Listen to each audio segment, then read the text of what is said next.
नमस्कार दोस्तों। आज हम चर्चा करेंगे संस्कृति एवं शिक्षा संबंधी अधिकारों की। संस्कृति एवं शिक्षा संबंधी अधिकार भारत में अल्पसंख्यकों को दिए गए हैं। आप जानते हो, भारतीय संविधान में मूल अधिकारों का प्रारंभ समानता के मूल अधिकार से होता है और अनुच्छेद 30 तक आते आते हम अल्पसंख्यकों की बात करने लग जाते हैं। तो ऐसा क्यों हुआ?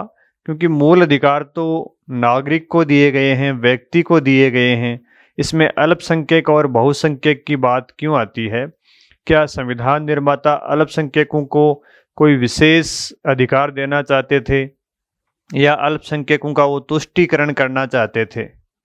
इसी बात का हम पहले जवाब ढूंढेंगे, उसके बाद में अनुच्छेद 29 और अनुच्छेद 30 पर हम चर्चा करेंगे। पहले हम ये समझने का प्रयास करेंगे कि आखिर अल्पसंख्यकों को ये अधिकार, विशेष अधिकार दिए क्यों गए हैं। आप जानते हो, भारत में लोकतांत्रिक शासन प्रणाली है और लोकतंत्र में बहुमत का शासन होता है। तो बहुमत का शासन होने के कारण बहुमत प्राप्त लोगों के द्वारा अल्पसंख्यकों के अधिकारों का कई बार हनन कर दिया जाता है। उनके साथ कई बार बहुमत के कारण भेदभाव कर दिया जाता है। तो अल्पसंख्यकों के साथ भेदभाव नहीं हो, इसलिए उनको विशेष अधिकार संविधान में दिए जाते हैं। क्योंकि लोकतंत्र का मूल मर्म होता है प्रत्येक व्यक्ति की गरिमा का सम्मान, प्रत्येक व्यक्ति के अधिकार का सम्मान करना। जबकि कई बार बहुमतवाद बन जाता है और अल्पसंख्यकों के साथ भेदभाव करने लग जाते हैं। पहला कारण तो ये माना जाता है। दूसरा, आप जानते हो, भारत में हिंदू लोग बहुसंख्यक हैं। तो हिंदू बहुसंख्यक होने के कारण समाज में भी उनकी संख्या ज़्यादा होती है। तो समाज में प्रचलित परंपराएं, प्रथाएं, रीति रिवाज और संस्कृति बहुसंख्यक वर्ग की स्थापित हो जाती हैं। हालांकि हमारा राज्य लोकतांत्रिक है, संविधान लोकतांत्रिक है, लेकिन हमारा समाज लोकतांत्रिक नहीं है। वहाँ पर जाति, धर्म, भाषा, इसके आधार पर विविधताएं पाई जाती हैं, विषमताएं पाई जाती हैं। तो समाज में बहुसंख्यक वर्ग की संस्कृति को बढ़ावा मिलेगा, उनकी भाषा को बढ़ावा मिलेगा, उनके रीति रिवाज को बढ़ावा मिलता है। इसके कारण अल्पसंख्यकों के मन में एक मनोवैज्ञानिक डर बैठ जाता है कि मेरी भाषा, मेरा धर्म, मेरी संस्कृति को खतरा है, वो नष्ट हो सकती है। लेकिन ऐसा डर बहुसंख्यकों को कभी नहीं होता है और इसका एग्जाम्पल भी हम देख सकते हैं। भारत की स्वतंत्रता से पहले मोहम्मद अली जिन्ना की जो मुस्लिम लीग थी, उसने उन क्षेत्रों में ज़्यादा सीटें जीती थी जहां अल्पसंख्यक लोग कम थे, और जिन सीटों पर अल्पसंख्यक लोग बहुतायत में थे वहां पर उनको सीटें कम मिली थी। क्योंकि ज़्यादा जहां उनकी संख्या थी वहां पर उनके मन में यह डर नहीं था कि हमारा धर्म, संस्कृति और रीति रिवाज संकट में आ जाएंगे। इसलिए अल्पसंख्यकों की जो मनोवैज्ञानिक डर है उसको कम करने के लिए संविधान निर्माताओं ने अल्पसंख्यकों को विशेष अधिकार संविधान में दिए हैं। क्योंकि कई बार राज्य के द्वारा लोगों के खान पान, लोगों की संस्कृति, लोगों की भाषा, रीति रिवाज, इनको नियंत्रित करने का प्रयास किया जाता है। और कई बार सरकार में जो बहुमत समाज होता है, बहुसंख्यक होते हैं, वो जाने अनजाने में अल्पसंख्यकों के सांस्कृतिक और धार्मिक अधिकारों के आधार पर उनको दबाने का प्रयास करते हैं। जो बहुमत समाज होता है, जो बहुसंख्यक समाज सरकार में होता है, तो वो धार्मिक और सांस्कृतिक अधिकारों के रूप में अल्पसंख्यकों के साथ भेदभाव करने लग जाते हैं। तो इन सभी कारणों से अल्पसंख्यकों को विशेष अधिकार दिए थे और हमारे संविधान निर्माता भी जानते थे कि भविष्य में ऐसा हो सकता है। इसका एक एग्जाम्पल हम और देख सकते हैं। आपने इलाहाबाद का नाम सुना होगा। इलाहाबाद का नाम वर्तमान में प्रयागराज कर दिया है। तो संविधान निर्माता इस बात से वाकिफ थे कि ऐसा भविष्य में हो सकता है, इसलिए उन्होंने अल्पसंख्यकों को बहुसंख्यकों के समान अधिकार प्रदान नहीं करके विशेष अधिकार प्रदान किए हैं। विशेष अधिकार इसलिए दिए गए हैं ताकि बहुसंख्यक समाज चाह कर भी उसमें परिवर्तन न कर सके। इसलिए हमें यहाँ पे अल्पसंख्यक वर्गों के अधिकारों की बात करनी पड़ रही है और इसी कारण से अल्पसंख्यकों के अधिकार संविधान के अनुच्छेद 29 और 30 में जोड़े गए हैं। क्योंकि किसी भी देश के लोकतांत्रिक होने का टेस्ट करेंगे अपन, किसी देश में लोकतंत्र है या नहीं है, इस बात का टेस्ट करने के लिए उस देश में अल्पसंख्यक अधिकारों की बात को जान लीजिए। अगर किसी देश में अल्पसंख्यकों को अधिकार मिले हुए हैं, इसका मतलब उस देश में लोकतंत्र कायम है। क्योंकि लोकतंत्र केवल बहुमत का शासन नहीं होता, बहुमत का सिद्धांत तो निर्णय लेने का एक तरीका है। लोकतंत्र का मूल मर्म तो है कि एक एक व्यक्ति के अधिकार का संरक्षण करना, एक एक व्यक्ति के गरिमा का सम्मान करना। लोकतंत्र में बहुसंख्यक समाज के द्वारा या बहुसंख्यकों के द्वारा जो कि सरकार में आते हैं, उनके द्वारा अल्पसंख्यकों के साथ कोई भेदभाव न किया जा सके, इसलिए उनको विशेष अधिकार संविधान में दिए गए हैं, जो कि अनुच्छेद 29 और 30 में दिए गए हैं। एक बात और ध्यान में रखने वाली है, अनुच्छेद 29 और 30 में जो अधिकार दिए गए हैं वो समूह को दिए गए हैं। हमारे ज़्यादातर मूल अधिकार किसको दिए गए हैं? व्यक्ति को दिए गए हैं, नागरिक को दिए गए हैं। लेकिन अनुच्छेद 29 और 30 में जो अधिकार दिए गए हैं वो समूह को दिए गए हैं। तो हमारा संविधान नागरिक को भी अधिकार प्रदान करता है और समूह को भी अधिकार प्रदान करता है। अब देखिए अनुच्छेद 29 और 30 में किसकी बात की गई है? अनुच्छेद 29 और 30 से शिक्षा और संस्कृति संबंधी अधिकारों की बात करता है। अनुच्छेद 29 में क्या प्रावधान किए गए हैं? अनुच्छेद 29 अल्पसंख्यक वर्गों के हितों का संरक्षण करता है।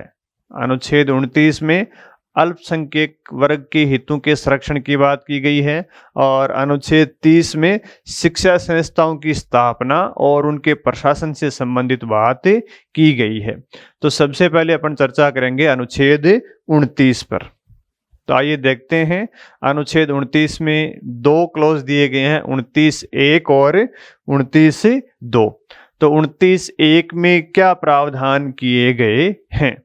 अनुच्छेद 29(1) में ये कहा गया है कि भारत के राज्य क्षेत्र में रहने वाले नागरिकों के किसी अनुभाग को उनकी भाषा, लिपि और संस्कृति बनाए रखने का अधिकार होगा। किसको होगा? भारत में रहने वाले नागरिकों के किसी अनुभाग को, नागरिकों के किसी वर्ग को किसका अधिकार होगा? अपनी भाषा, अपनी लिपि और संस्कृति बनाए रखने का अधिकार होगा। ये बात कही गई है अनुच्छेद 29(1) में। तो तीन शब्द यहाँ पे दिए गए हैं, भाषा बनाए रखने का अधिकार होगा, लिपि बनाए रखने का अधिकार होगा और संस्कृति को बनाए रखने का अधिकार होगा। तीनों शब्द आपको ध्यान में रखने चाहिए। भाषा, लिपि और संस्कृति, इनके संरक्षण की बात की गई है। यहाँ पर सीधे तौर पर अल्पसंख्यक नहीं लिखा गया है, लेकिन हम जानते हैं कि किसके भाषा की संरक्षण की आवश्यकता पड़ती है। जिस भाषा को ज़्यादा लोग बोलते हैं उस भाषा के संरक्षण की आवश्यकता पड़ेगी, या जिस भाषा को कम लोग बोलते हैं उसके संरक्षण की आवश्यकता पड़ती है। तो यहाँ पर हम समझ सकते हैं जिस भाषा को बोलने वाले लोगों की संख्या कम होगी उन्हीं के संरक्षण की आवश्यकता पड़ती है। तो भाषा क्या होती है? एक तो मातृभाषा होती है जो माँ के द्वारा बोली जाए या परिवार में बोली जाती है। दूसरी आधिकारिक भाषा होती है, और आधिकारिक भाषा कहाँ दी गई है? संविधान की 8वीं अनुसूची में दी गई है, जो ऑफिशियल लैंग्वेज होती है। और एक राष्ट्र की भाषा होती है, वे राष्ट्र में या राज्य में जो आम बोलचाल की भाषा होती है वो राष्ट्रभाषा होती है।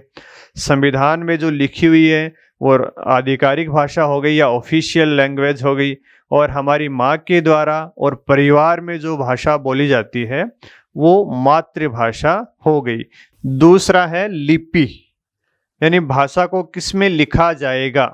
हमारी जो भी भाषा बोलते हैं उसको किस रूप में लिखा जाता है, देवनागरी के रूप में लिखा जाएगा या गुरुमुखी के रूप में लिखा जाएगा। भाई हम जो भी बोलते हैं भाषा, वो जिस रूप में लिखी जाती है उसको क्या बोलते हैं, लिपि बोलते हैं। तो देवनागरी लिपि भी होती है, गुरुमुखी लिपि भी होती है, कई प्रकार की लिपियां होती हैं। और तीसरा दे रखा है संस्कृति। संस्कृति का मतलब है हमारे रहन सहन, हमारे खान पीन, हमारे त्योहार, उत्सव, गीत संगीत, नृत्य, ये सारी चीज़ें हमारी संस्कृति में आती हैं। तो इनके संरक्षण की बात अनुच्छेद 29(1) में की गई है। और संरक्षण कैसे करेंगे, संरक्षण या तो कोई संस्थाओं की स्थापना करेंगे, या अपनी भाषा और लिपि को लिखेंगे कहीं, या और कोई कार्यक्रम आयोजित करवा के अपनी भाषा, लिपि और संस्कृति का संरक्षण किया जा सकता है। तो अनुच्छेद 29(1) किसकी बात करता है, भारत के राज्य क्षेत्र में रहने वाले नागरिकों के किसी वर्ग की भाषा, लिपि और संस्कृति के संरक्षण की बात करता है, संस्कृति के अधिकार की बात करता है। इसको हम एक उदाहरण के द्वारा समझते हैं। हमारे देश में बहुसंख्यक लोग हिंदी को बोलते हैं। बहुसंख्यक लोग कौन सी भाषा को बोलते हैं, हिंदी को बोलते हैं।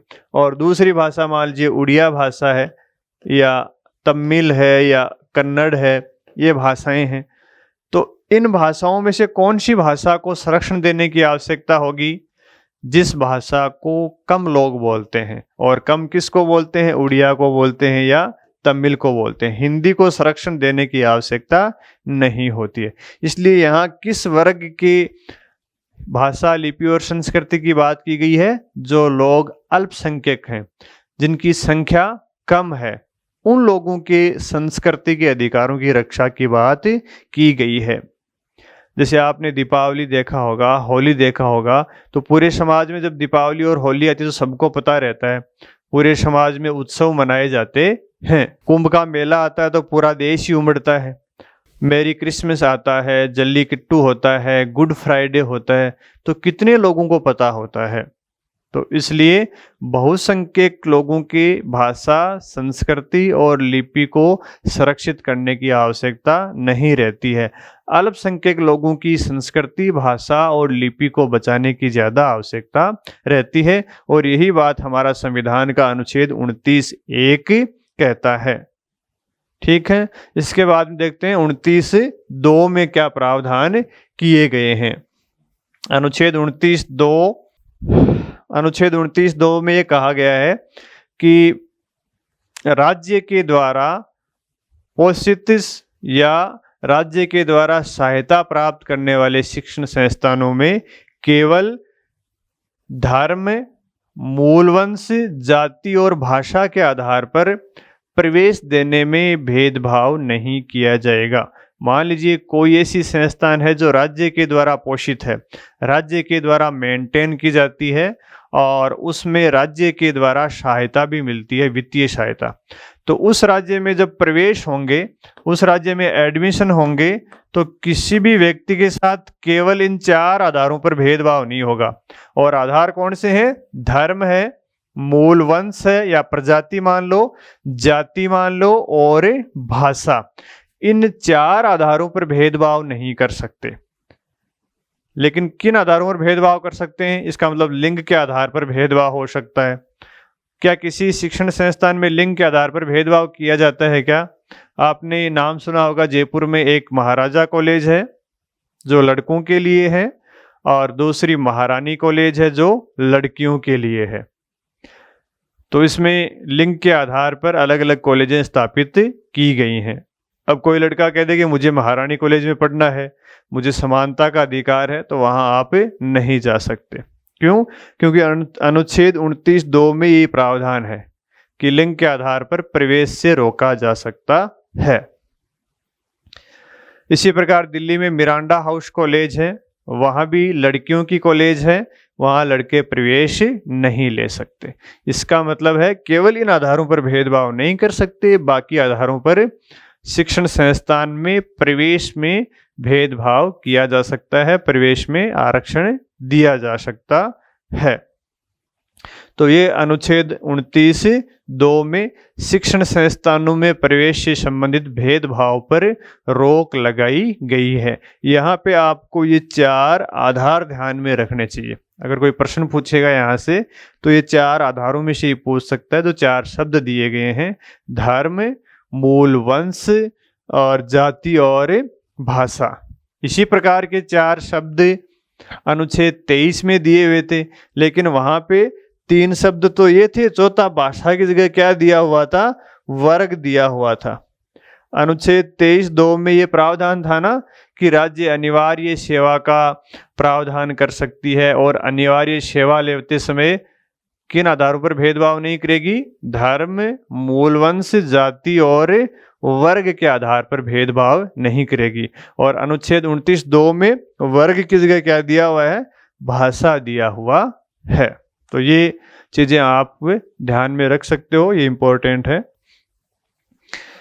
फिर अपन बात करेंगे अनुच्छेद 30 की।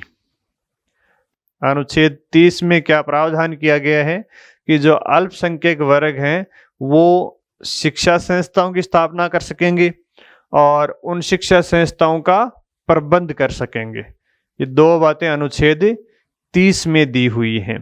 तो आइए अनुच्छेद 30 में क्या क्या प्रावधान है उनको देखते हैं। अनुच्छेद 30 भी किसकी बात करता है? अल्पसंख्यकों के अधिकारों की बात करता है। और किसकी बात करता है? शिक्षा संस्थाओं की स्थापना और उसके प्रशासन की बात करता है। तो अनुच्छेद 30 में 3 क्लॉज हैं: अनुच्छेद 30(1), अनुच्छेद 30(2) और अनुच्छेद 30(3). तीनों में अलग अलग बातें दी गई हैं। अनुच्छेद 30 में जो प्रावधान है वो क्या प्रावधान किया गया है? अनुच्छेद 30 में ये कहा गया है कि धार्मिक और भाषा पर आधारित 2 शब्द हैं, ध्यान रखिए, धार्मिक और भाषा, यानी धर्म और भाषा पर आधारित अल्पसंख्यकों को शिक्षा संस्थाओं की स्थापना और प्रबंध का अधिकार दिया गया है। शिक्षा संस्थाओं की स्थापना और प्रबंध का अधिकार दिया गया है। लेकिन शिक्षा संस्थाओं की स्थापना और प्रबंध किसको दिया गया है? कौन से अल्पसंख्यकों को दिया गया है? एक तो धार्मिक अल्पसंख्यक और दूसरे भाषाई अल्पसंख्यक। इसका मतलब अनुच्छेद 30(1), 2 प्रकार के अल्पसंख्यकों की बात करता है। 2 कौन से प्रकार हो गए? धार्मिक अल्पसंख्यक, और दूसरे अल्पसंख्यक कौन से हो गए? भाषाई अल्पसंख्यक, भाषा पर आधारित अल्पसंख्यक। अनुच्छेद 30(1), 2 प्रकार के अल्पसंख्यकों की बात करता है। इनको अधिकार दिया गया है। किसका दिया गया है? शिक्षा संस्थाओं की स्थापना का और उनको प्रबंध करने का। तो देखते हैं शिक्षा संस्थाओं की स्थापना और प्रबंध करने का क्या अर्थ है। तो पहली बात तो अल्पसंख्यकों की हो गई कि अल्पसंख्यक किन आधारों पर बताए गए हैं? भाषा और धर्म के आधार पर बताए गए। हालांकि अल्पसंख्यकों को कहीं संविधान में परिभाषित नहीं किया गया है। संविधान में सिर्फ क्या बताए गए हैं? अल्पसंख्यकों के प्रकार बताए गए हैं। तो अल्पसंख्यकों को परिभाषित कहाँ किया गया है? फिर अल्पसंख्यकों को संसदीय विधि में परिभाषित किया गया है, क्योंकि अल्पसंख्यक आयोग का जब गठन किया गया था 1993 में, तो उस विधि में अल्पसंख्यकों को परिभाषित किया गया, अल्पसंख्यकों के प्रकार बताए गए हैं। 1993 में अल्पसंख्यक आयोग का गठन किया गया था और इसके लिए एक संसदीय विधि बनाई थी, संसदीय एक्ट बनाया था। उस एक्ट के द्वारा इस आयोग का गठन किया गया था। उसमें 6 प्रकार के अल्पसंख्यक बताए गए हैं। कौन कौन से? जैसे मुस्लिम, बौद्ध, जैन, पारसी, ईसाई और सिख, ये 6 प्रकार के अल्पसंख्यक संसदीय विधि में बताए गए हैं। कौन कौन से हो गए? पारसी हो गए, ईसाई हो गए, सिख हो गए, मुस्लिम हो गए, बौद्ध हो गए और जैन। ये 6 प्रकार के अल्पसंख्यक संसदीय विधि में बताए गए हैं। संविधान में कितने प्रकार के अल्पसंख्यक बताए गए हैं? संविधान में 2 प्रकार के अल्पसंख्यक बताए गए हैं, भाषाई और धार्मिक अल्पसंख्यक। तो पहली बात तो ये हो गई कि अल्पसंख्यकों को परिभाषित संविधान में नहीं किया गया। संविधान में उनके 2 प्रकार बताए गए हैं, भाषा और धर्म के आधार पर। अब सवाल ये उठता है कि अल्पसंख्यक संस्थाएं कौन सी होती हैं? भाई उनको शिक्षा संस्था और प्रबंध करने का अधिकार है, तो कौन सी संस्थाएं अल्पसंख्यक संस्थाएं होंगी? जिन संस्थाओं को अल्पसंख्यकों के द्वारा स्थापित की जाती है वे संस्थाएं अल्पसंख्यक संस्थाएं होती हैं। यानी अगर किसी संस्था को संसदीय विधि के द्वारा स्थापित करेंगे तो वो अल्पसंख्यक संस्था नहीं कहलाएगी। उसके लिए शर्त है कि वो अल्पसंख्यकों के द्वारा स्थापित की जाए। जैसे अलीगढ़ मुस्लिम विश्वविद्यालय है, वो संसदीय विधि के द्वारा स्थापित की गई है, इसलिए उसको अल्पसंख्यक संस्था नहीं माना जाता है। अगर किसी अल्पसंख्यक संस्था को सरकार के द्वारा पैसे प्राप्त होते हैं या वित्तीय सहायता प्राप्त होती है तो क्या उसके अल्पसंख्यक के दर्जे पर कोई प्रभाव पड़ता है क्या? तो उत्तर है नहीं। अल्पसंख्यक शिक्षण संस्थान को सरकार से सहायता मिले या नहीं मिले उसके अल्पसंख्यक के दर्जे पर कोई प्रभाव नहीं पड़ता है। हाँ, लेकिन सरकार को अल्पसंख्यक शिक्षण संस्थाओं को सहायता देने में किसी प्रकार का भेदभाव करने से रोका गया है। सरकार के द्वारा कई प्रकार की संस्थाओं को वित्तीय सहायता दी जाती है, लेकिन सरकार अल्पसंख्यक शिक्षण संस्थाओं के साथ भेदभाव नहीं कर सकती कि ये शिक्षण संस्थाएं भाषाई और धार्मिक अल्पसंख्यकों के द्वारा स्थापित की गई है, इसलिए इनको फंड नहीं दिया जाएगा, पैसे नहीं दिए जाएंगे, अनुदान नहीं दिए जाएंगे। ऐसा भेदभाव सरकार नहीं कर सकती। ये साफ तौर पर अनुच्छेद 30(3) में मना किया गया है। 30(3) में कहा गया है कि सरकार के द्वारा वित्तीय सहायता देने में धार्मिक और भाषाई अल्पसंख्यक संस्थाओं के साथ भेदभाव नहीं किया जाएगा। भाई सरकार अगर पैसे दे रही है तो ऐसा नहीं कर सकती कि अल्पसंख्यक संस्थाओं को नहीं दे बाकी को दे दे, ऐसा नहीं चलेगा। सरकार वित्तीय सहायता देने में किसी प्रकार का भेदभाव नहीं करेगी। ये 30(3) में साफ तौर पर कहा गया है। चलिए बात करते हैं 30(1) की। तो यहाँ शिक्षण संस्थाओं की स्थापना और प्रबंध का क्या अर्थ है? स्थापना का मतलब जो अल्पसंख्यकों के द्वारा स्थापित की जाए, और प्रबंध का मतलब है भाई शिक्षण संस्थान में भर्ती, कर्मचारियों की भर्ती करने का अधिकार, शिक्षण संस्थान में अन्य वर्गों को आरक्षण देने का अधिकार, शिक्षण संस्थान की फीस तय करने का अधिकार किसको होगा? इन अल्पसंख्यक संस्थानों के प्रबंधन बोर्ड को ही होगा। सरकार इसमें हस्तक्षेप नहीं करेगी। यही मतलब है प्रबंधन और स्थापना का। भाई अल्पसंख्यकों द्वारा जो शिक्षण संस्थाएं स्थापित की जाएंगी इसमें सरकार का हस्तक्षेप नहीं रहेगा। किस में नहीं रहेगा? जो प्रशासनिक कार्य है। प्रशासनिक कार्य कौन सा है? कर्मचारियों की नियुक्ति करना, फीस तय करना, इसमें सरकार का हस्तक्षेप नहीं रहता है। सरकार का हस्तक्षेप कहाँ रहता है? शैक्षणिक सत्र को निर्धारित करना, कर्मचारियों की नियुक्ति के लिए योग्यताएं तय करना। वे जैसे टीचर लगने के लिए बीएड चाहिए, तो बिना बीएड के ये शिक्षण संस्थाएं किसी टीचर को भर्ती नहीं कर सकती। तो सरकार के द्वारा इन शिक्षण संस्थाओं में किसी प्रकार का हस्तक्षेप नहीं किया जाएगा। सिर्फ वो शैक्षणिक सत्र निर्धारित कर सकती हैं। फिर बात करते हैं अनुच्छेद 30(2) की। अनुच्छेद 30(2) में ये कहा गया है कि अल्पसंख्यक शिक्षण संस्थान का अधिग्रहण करने पर उनको बाजार दर पर मुआवजा दिया जाएगा। अगर राज्य अल्पसंख्यक शिक्षण संस्थान की संपत्ति अर्जित करना चाहता है, संपत्ति लेना चाहता है, तो उनको बाजार दर से मुआवजा देना पड़ेगा, बाजार दर से क्षतिपूर्ति देनी पड़ेगी। अन्य संस्थाओं के लिए ये जरूरी नहीं है। भाई जैसे अन्य वर्गों की कोई संस्था है, अल्पसंख्यकों के अलावा किसी की संस्था है, तो उसको बाजार दर पर मुआवजा देने की आवश्यकता नहीं है। लेकिन अल्पसंख्यकों की कोई शिक्षण संस्थान है तो उसको बाजार दर पर मुआवजा देना पड़ेगा। ये अनुच्छेद 30(2) में प्रावधान किया गया है। अनुच्छेद 30(3) में क्या प्रावधान किया गया है ये हमने आपको बता दिया कि सरकार के द्वारा अगर आर्थिक सहायता दी जाती है शिक्षण संस्थाओं को तो अल्पसंख्यक शिक्षण संस्थाओं को भी दी जाएगी, उनके साथ कोई भेदभाव नहीं करेगी। तो यह अनुच्छेद 29 और 30 में प्रावधान दिए गए हैं।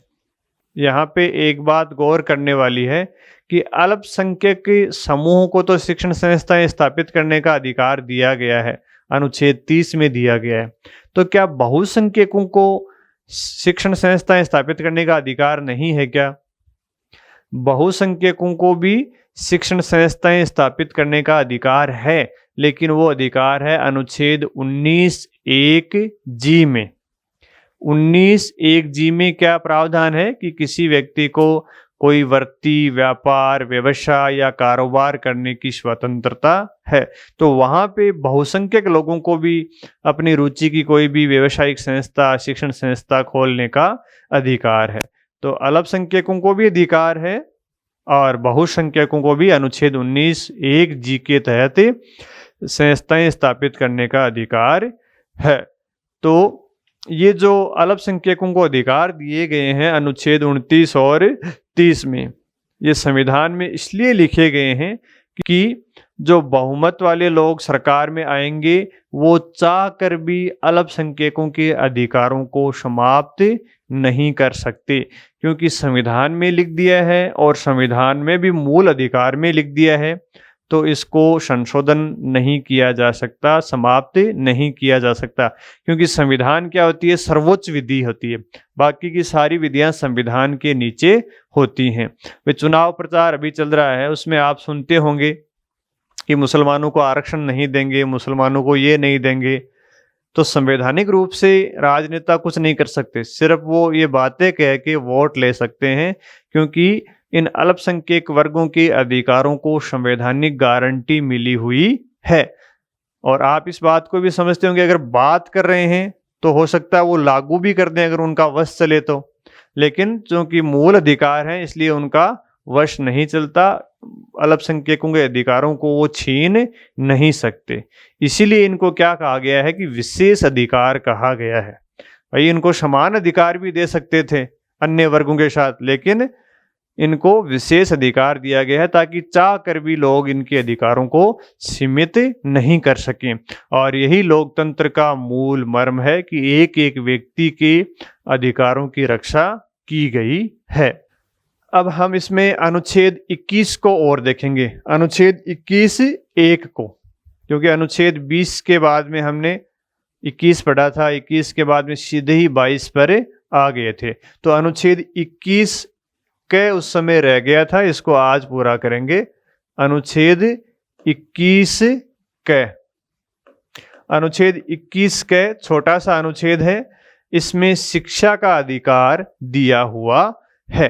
क्या दिया हुआ है? अनुच्छेद 21 के में शिक्षा का अधिकार दिया हुआ है, शिक्षा का अधिकार।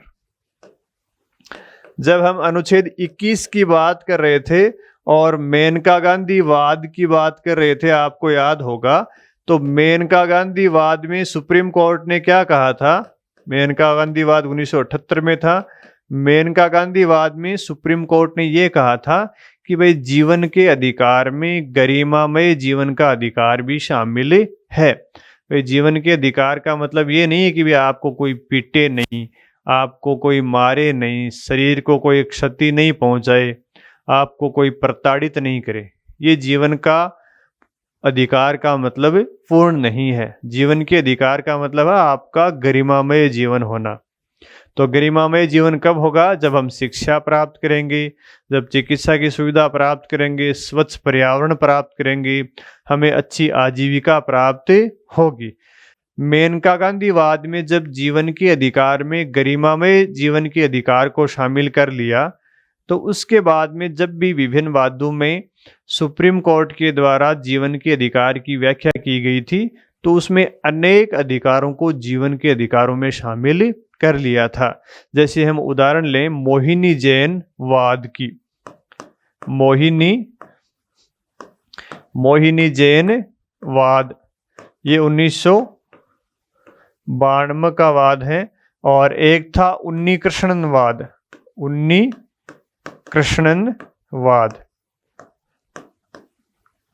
ये था 1993 का। मोहिनी जैन वाद और उन्नी कृष्णन वाद, इन दोनों वादों में सुप्रीम कोर्ट ने जीवन के अधिकार की व्याख्या करते हुए कहा कि शिक्षा का अधिकार भी जीवन के अधिकार का भाग है। तो इन वादों में शिक्षा के अधिकार को भी जीवन के अधिकार का भाग मान लिया था। शिक्षा का अधिकार किसका भाग है? गरिमामय जीवन के अधिकार का भाग है। और उन्नी कृष्णवाद में कहा कि भाई 14 वर्ष से कम आयु के बालकों को निःशुल्क शिक्षा प्राप्त उनके जीवन का अधिकार है। 14 वर्ष से कम आयु के बालकों को निःशुल्क शिक्षा प्राप्त होनी चाहिए। तो इन दोनों वादों में शिक्षा के अधिकार की बात की गई थी 1992 और 93 में। तो उसके बाद में सन 2002 में 86वें संविधान संशोधन के द्वारा संविधान में एक नया अनुच्छेद जोड़ा गया, अनुच्छेद 21 के। कब जोड़ा गया था? 86वें संविधान संशोधन द्वारा। 86वें संविधान संशोधन 2002 के द्वारा ये अनुच्छेद नया जोड़ा था और शिक्षा के अधिकार को संविधान में जोड़ दिया। अब इस अनुच्छेद में क्या प्रावधान था? इसमें कहा गया कि राज्य 6 से 14 वर्ष के बच्चों को, 6 से 14 वर्ष के बालकों को निःशुल्क और अनिवार्य शिक्षा प्रदान करेगा। निःशुल्क एवं अनिवार्य शिक्षा प्रदान करेगा और इसके लिए विधि संसद के द्वारा बनाई जाएगी। इसके लिए विधि का भी निर्माण किया जाएगा।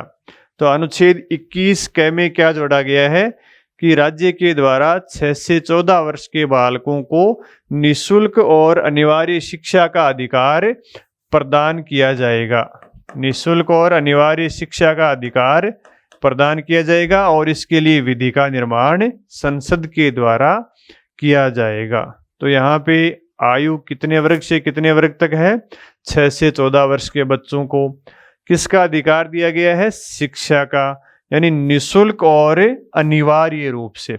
यानी ये बाध्यकारी है राज्य के लिए कि बच्चों को निःशुल्क शिक्षा दे, पैसे नहीं ले, फ्री में पढ़ाए और अनिवार्य रूप से प्रदान करे। तो इसके लिए संसद ने विधि भी बनाई थी और विधि का क्या नाम है? आप सुनते होंगे RTE एक्ट। RTE एक्ट 2009, यानी इसका पूरा नाम क्या? राइट टू एजुकेशन शॉर्ट में। तो और पूरा नाम क्या है? बच्चों के लिए निःशुल्क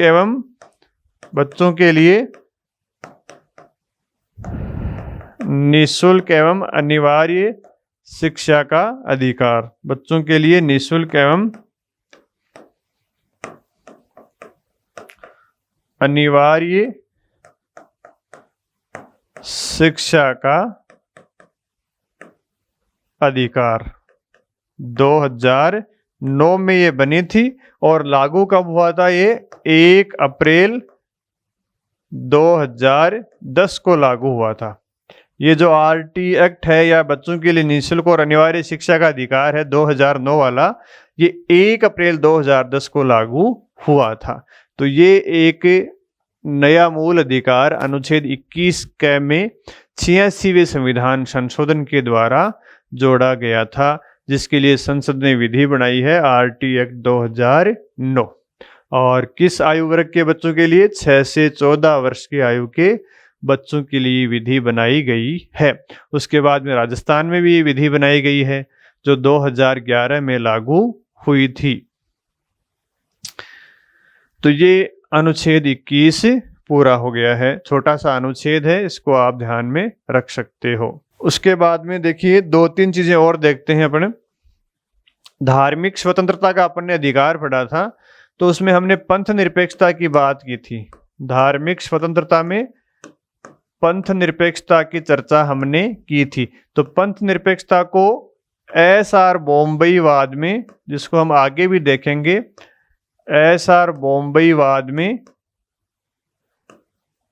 आधारभूत ढांचे का भाग माना था। एस.आर. बॉम्बईवाद में पंथ निरपेक्षता को आधारभूत ढांचे का भाग माना था। कौन से वाद में पंथ निरपेक्षता को आधारभूत ढांचे का भाग माना? एस.आर. बॉम्बईवाद में। और आधारभूत ढांचे का अधिकार कब दिया था? आपको पता है, केशवानंद भारतीवाद 1973 में आधारभूत ढांचे का सिद्धांत दिया था।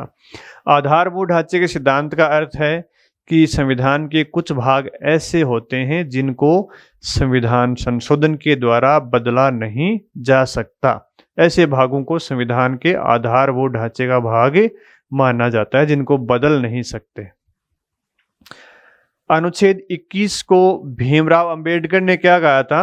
अनुच्छेद 21 को भीमराव अंबेडकर ने मैग्ना कार्टा की संज्ञा दी थी। भीमराव अंबेडकर ने कौन से अनुच्छेद को मैग्ना कार्टा की संज्ञा दी थी? अंबेडकर ने अनुच्छेद 21 को मैग्ना कार्टा की संज्ञा दी थी। कौन से अनुच्छेद को कहा था? अनुच्छेद 21 को, प्राण और दैहिक स्वतंत्रता को।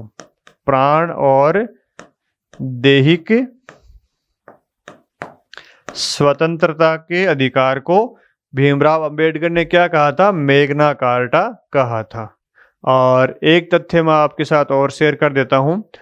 अनुच्छेद 20 और 21 को आपातकाल के दौरान भी निलंबित नहीं किया जा सकता। हमारे संविधान में दो ऐसे मूल अधिकार हैं, अनुच्छेद 20 और अनुच्छेद 21। अनुच्छेद 20 और अनुच्छेद 21, इन दो मूल अधिकारों को आपातकाल में भी निलंबित नहीं किया जा सकता। आपातकाल में भी निलंबित नहीं किया जा सकता। ये प्रावधान किया है 44वें संविधान संशोधन के द्वारा। 44वें संविधान संशोधन के पहले तो इनको निलंबित किया जा सकता था, लेकिन 44वें संविधान संशोधन 1978 के द्वारा इन दोनों मूल अधिकारों को आपातकाल में भी निलंबित नहीं किया जा सकता। और ये प्रावधान जुड़ा हुआ है संविधान के अनुच्छेद 359 में जोड़ा गया है कि इन दो अनुच्छेदों को आपातकाल में भी निलंबित नहीं किया जा सकता। ये प्रावधान कौन से अनुच्छेद में है?